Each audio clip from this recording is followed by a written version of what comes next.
தமிழ் திண்ணை நேயர்களுக்கு என் அன்பான வணக்கம். இன்னைக்கு ஒரு வித்தியாசமான ஒரு படத்த பார்த்தேன். கொஞ்சம் பழைய படம் தான். டிசம்பர்ல வந்திருக்கு. கேரளால மலையாள படம். பா பா பா அப்படின்னு படம். அது என்ன பயம், பக்தி, பகுமானம் அப்படின்னு அதுக்கு ஒரு விளக்கம் வேற குடுக்குறாங்க. அது என்னன்னா பயங்கர செலவு பண்ணியிருக்காங்க. நெறைய ஆர்டிஸ்ட்கள் தமிழ்ல இருந்து அவ்வளோ பேர் நடிச்சிருக்காங்க. சரண்யா பொன்வன் நடிச்சிருக்காங்க. கிங்ஸ்லி நடிச்சிருக்காரு. எஸ்.ஜே. சூர்யா நடிச்சிருக்காரு. மோகன்லால் நடிச்சிருக்காரு. திலீப்பு. அப்புறம் வந்து நம்ம சீனிவாசன் பாக்யராஜ் போல ஒரு பெரிய ஸ்கிரிப்ட் ரைட்டர் அவர். அவரோட பையன் நடிச்சிருக்காரு. இப்படி நெறைய பேர் நடிச்சிருக்காங்க. இவ்வளோ கேரக்டர்ஸ் இருக்கு. திலீப் வந்து சிறையில இருந்து வெளியே வந்த பிறகு எடுத்த ஒரு படம்னு நெனைக்கிறேன் இது. நெறைய பொருட்செலவுல தான் அந்த படத்த எடுத்திருக்காங்க. படம் வந்து ஒரு நான் லீனியர் கதை அது. இது கொஞ்சம் தெலுங்குல வர வேண்டிய படம் போல இருக்கு. நம்ம பாலகிருஷ்ணாலாம் நடிப்பார்ல, ஒரு பழி வாங்கும் கதை மாதிரி. அந்த மாரி கதை தான். ஒரு தாய் தந்தையர் இறந்து போயிடுறாங்க. அம்மா இறந்த பிறகு ஒரு அரசியல்வாதி மாலையெல்லாம் போட்டுட்டு, அவன் செத்து போய் கிடக்குறாங்க. அந்த அம்மாவ பார்த்து அவன், "இந்த பொண்ணு மேல எனக்கு ரொம்ப நாளா ஒரு கண்ணுடா. இப்ப கூட அந்த ஆசை அடங்கலடா" அப்படின்னு அந்த பொணத்த பார்த்தும் சொல்றாரு அவர். இப்படி ஒரு கேரக்டர். இது வந்து அவனுக்கு அந்த பழிவாங்க தூண்டு தான். அந்த பையன் அத பார்த்துட்டு, சின்ன குழந்தை, சிறுவனா இருக்கான். அவன் அதுக்கப்புறம் அவங்க அப்பா வந்து ரொம்ப உடல்நிலை மோசமா இருக்காரு. அப்போ அந்த அரசியல்வாதி, சேம் அரசியல்வாதி பிரச்சாரம் பண்றாரு அங்க. பிரச்சாரம் பண்ணும்போது, இந்த வண்டி போக முடியல. அப்பாவ ஏத்திட்டு போற ஜீப்ப. அதனால வந்து கோவமாயிட்டு, அந்த 2 காரணம் தான் அந்த பழி வாங்கறதுக்கு அவன் இப்ப சிஎம்மா இருக்காரு. யாரு? இந்த அரசியல்வாதி, உள்ளூர் அரசியல்வாதி இப்ப சிஎம்மா இருக்காரு. அவர கடத்திட்டு போறது தான் கதை. கடத்திட்டு போறதுக்கான காரணமும் ரொம்ப பலவீனமா இருக்கு.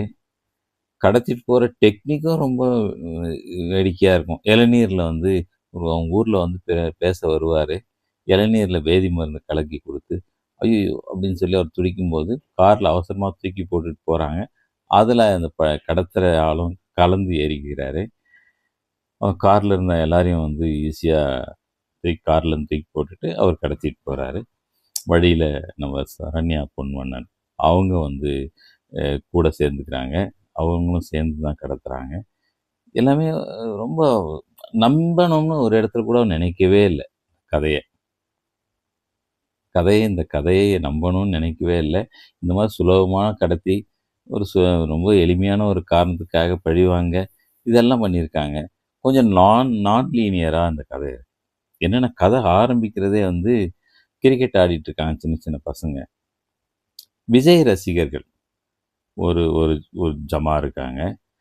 அவங்கலாம் விஜய் ஃபேன் அவங்கலாம். ரொம்ப கலாட்டாவா இருப்பாங்க அவங்க எப்பவுமே. அது இன்னொரு பக்கம் வந்து கொஞ்சம் பணக்கார வீட்டு பசங்க. சிஎம்மோட பேரன் ஒரு கிரிக்கெட் டீம் இருப்பாங்க. இவங்க 2 பேருக்கு சின்ன பிரச்சனையாகும். அப்போ அந்த விஜய் ரசிகர்கள்லாம் வந்து இந்த கதைய சொல்லுவாங்க. "ஏய் நான் ஒரு ஹீரோ கதை சொல்லட்டுமா?" அப்படின்னு சொல்லி சொல்ல ஆரம்பிச்ச கதை தான் இது. விஜயோட ரசிகர்கள். இந்த கதை முழு கதையும் சொல்றது அவங்க தான். அதனால வந்து இப்போ ஒரு குழந்தைகள் சொல்ற கதை போல ஒரு பாபா பிளாக் ஷிப் கதை மாரி தான் இது நினைச்சுக்க தோணுது நமக்கு. முழு கதையும் அவங்க தான் சொல்றாங்க. விட்டு விட்டு நான் லீனியரா நம்ம மார்க் ஆண்டனி அதெல்லாம் ஞாபகம் வருது படத்த பார்க்கும்போது. கொஞ்சம் விட்டு விட்டு வேற வேற இடத்துல, "அப்ப என்ன நடந்தது தெரியுமா?" அப்படின்னு சொல்லி மறுபடியும் இவர் சொல்வாரு. இவர் சொன்னது பிறகு அந்த பசங்க சொல்லுவாங்க. அப்புறம் இப்படியே போயிட்டே இருக்கும் கதை.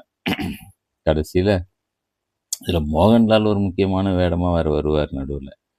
அ அவரையும் அந்த மாரி தான் அந்த இந்த இந்த மொத்த காமெடி ஆற்றல அவரும் அடிச்சுட்டு போவாரு.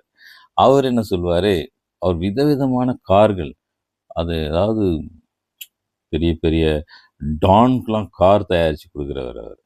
நெறைய கார் அவர்கிட்ட இருக்கும். அந்த கார்லாம் இதெல்லாம் இந்த இதுக்கு பயன்படுத்தினது, அது இதுக்கு பயன்படுத்தினது அப்படின்னு சொல்லுவாங்க.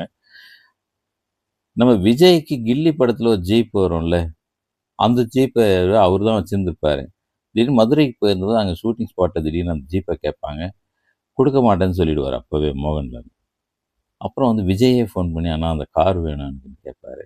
அதனால விஜய்க்கு அன்பா குடுத்த கார் அது. அந்த படத்துல நடிச்ச காரு. இப்ப மறுபடியும் ஷூட்டிங் முடிஞ்சோனே அவர்கிட்டயே இருக்கும். அந்த கார பத்தி சொல்லுவாரு.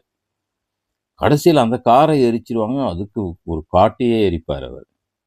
இப்படியெல்லாம் வந்து அ ரொம்ப அது அது வந்து ஒரு நான் லீனியர், நம்ப முடியாத ஒரு சட்டையர், சினிமாவையே கிண்டல் பண்ற ஒரு சட்டையர். இப்படியெல்லாம் எல்லாமே இருக்கிற ஒரு கதை. இந்த மொத்த கதையும் வந்து விஜய் ரசிகர்கள் சொல்கிறார்கள் என்பதுதான் அதில இருக்கிற இன்னொரு இப்ப அது வந்து விஜய் வந்து அரசியலுக்கு வந்துட்ட பிறகு எடுத்த படம் அது. இந்த ஒரு 5, 6 மாசம் முன்னாடி தான் படமே ரிலீஸ் ஆயிருக்கு. அதனால இந்த படம் வந்து விஜய்க்கு செய்ற ஒரு ஒரு இது போல இருக்கு. கேரளால. அதையும் யோசிக்க வேண்டியிருக்கு. ஆனா விஜய் ரசிகர்கள் இப்படி ஒரு கதைய சொல்லுவாங்களான்னும் எனக்கு ஆச்சரியமா இருந்தது. அதை பகிர்ந்து கொள்ளத்தான் இந்த விமர்சனம்.